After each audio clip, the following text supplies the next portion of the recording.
Hi everyone, my name is Sam Inder and I'm a teacher at the British Council School. Today we're going to talk about differentiation and how we want to move away from a form of differentiation which is based on providing different ability groups with different tasks and to instead implement a system which has high expectations for all of our learners. Here are my 4 key strategies in providing effective differentiation in the classroom. Number 1, have an overriding ethos of teach to the top, where we replace different activities for low, middle and high attaining pupils with the same ambitious task for everyone. Our focus as teachers is then to create different systems of support to enable as many of our learners as possible to achieve that goal. For example, in the past, when asking learners to write a setting description, some teachers may have asked only the middle and high ability groups to write a full description, with other groups just writing standalone sentences or selecting vocabulary. Here, perhaps only the high ability group would have been exposed to the use of similes or metaphors to enhance their writing. This is a system of differentiation that can only lead to a widening of the gap between learners and lacks ambition for many.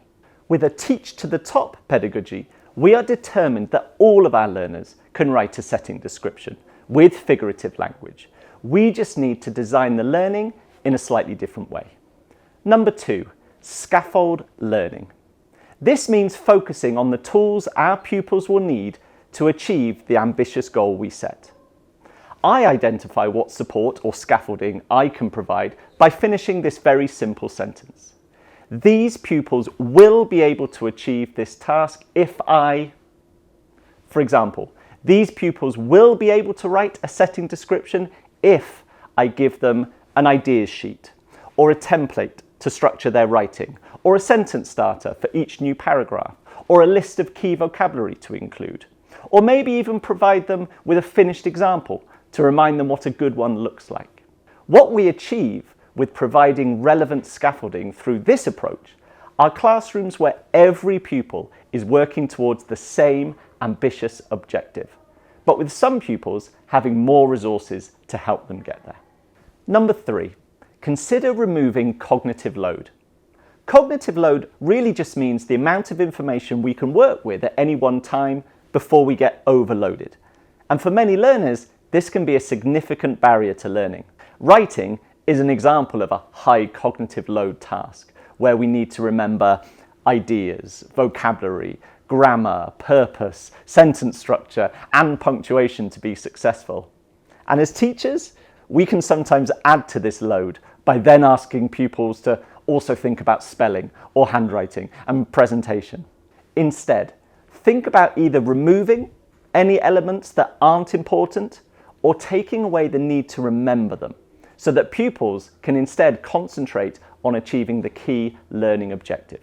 Good examples of this are prompt sheets, which contain facts, reminders about layout, key spellings or vocabulary. Again, the result is the whole class working on the same high-level task, but with some learners being supported by removing the need to remember extensive details. Number 4. My final strategy is to make live modelling a key part of your teaching practice. This is a brilliant strategy for all learners, but also gives excellent support to those who need it. In this strategy, we model success by creating an example of the final task in front of the pupils. And the really key aspect of this modelling is that whilst creating, we are verbalising our thought processes, talking out loud about our vocabulary choices, use of punctuation, or what we're going to do next. This demonstrates to learners exactly the thought processes that they need to go through to be successful.